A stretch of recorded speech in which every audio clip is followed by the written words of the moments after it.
Welcome to The Explainer. Today, we're going to tackle 50 really explosive years right after the Civil War. I'm talking about a time of just incredible growth, but also deep, deep division and radical change that, honestly, built the America we live in right now. Think about that for a second. A former US president is basically saying the country's been taken over by corporations. How on earth does that happen just 20 years after the Civil War? I mean, that's the big question, right? And that's what we're going to dig into. Okay, so let's set the scene. It's 1865. The Civil War is finally over, and the country is facing two absolutely massive challenges. Just monumental tasks, really. First, you've got the South. This period is called Reconstruction, and it was supposed to be this revolutionary moment. You have the 14th and 15th Amendments getting passed, promising citizenship and the right to vote for 4 million formerly enslaved people. I mean, this was a huge, huge deal. But all that progress, it just hits a brick wall. By 1877, it's all over. There's this backroom political deal, the Compromise of 1877, and poof, the federal troops pull out of the South. And that opens the door for the Jim Crow laws, which systematically strip away all those rights we just talked about. It's the start of a segregated society that's going to last for almost 100 years. And you can see just how divided the country was by looking at how people were talking about it. I mean, these are from actual church sermons. You have one side saying slavery wasn't a sin and Reconstruction ending was a sign from God, and the other side sees emancipation as God's gift of freedom. It's like two different universes. It just shows you the war might have ended, but the fight over what it all meant, that was far from over. So while the South is basically being dragged back in time, the North and the West, they are blasting off into the future. We're talking about an industrial explosion like nothing the world had ever seen. And just to give you an idea of what that looked like, check out this number, 75%. That's the jump in average income for workers not on farms, and that's after you account for inflation. This is just a massive creation of wealth, a totally new kind of prosperity. But you know, all that glitters isn't gold. The famous writer Mark Twain gave this period a name that stuck, the Gilded Age. And he didn't mean it as a compliment. See, gilded means something that's covered in a thin layer of gold on the outside, but is cheap and corrupt underneath. And that's exactly what this era was like.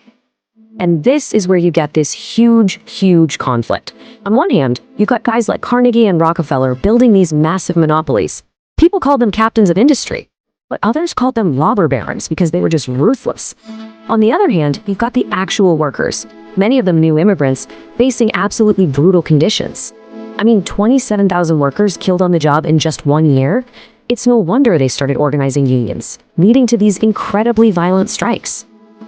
So you've got all this economic turmoil, and at the exact same time, the country's population itself is changing in a really dramatic way.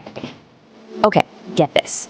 27.5 million. That's the number of immigrants who came to the US in this period, mostly from Europe.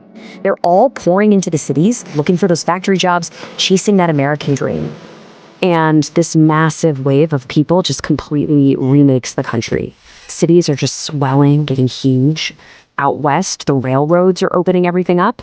So much so that by 1890, the US Census Bureau makes this wild announcement. The American frontier, that line between settled and unsettled land that had defined America for centuries, it's basically gone, closed.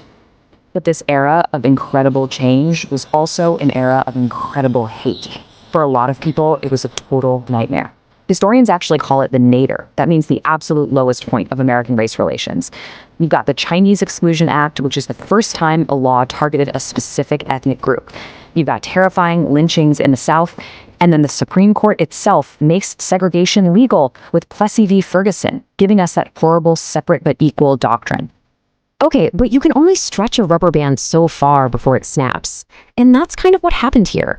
All the corruption, all the inequality of the Gilded Age, it finally led to a massive backlash. A powerful new movement for reform we now call the Progressive Era. And leading the charge were these incredible investigative journalists. They were called muckrakers because they were digging up all the dirt. You had people like Ida Tarbell exposing how ruthless Standard Oil was, and Upton Sinclair writing this book, The Jungle, that showed people what was really going into their sausage. It was disgusting, it was shocking, and it made the public demand that something had to be done. And that public outcry led to real action, a whole wave of new laws. See, the big idea for the progressives was that government didn't have to be corrupt. It could actually be a tool to help people. So they started trust busting, breaking up those giant monopolies. They passed the Pure Food and Drug Act. They fought for child labor laws and workers' comp. They even changed the Constitution to get a federal income tax and let people vote directly for their senators. This was a huge, fundamental change in how America worked. You get presidents like Teddy Roosevelt coming in with his square deal. And for the first time, the federal government is stepping in to say, hey, we're going to regulate big business and we're going to protect the little guy. It was a whole new ballgame. So America is getting its house in order, right? It's feeling more powerful, more confident. And that new energy, it doesn't just stop at the borders. The US starts looking out at the rest of the world thinking, maybe it's our time to be a major player.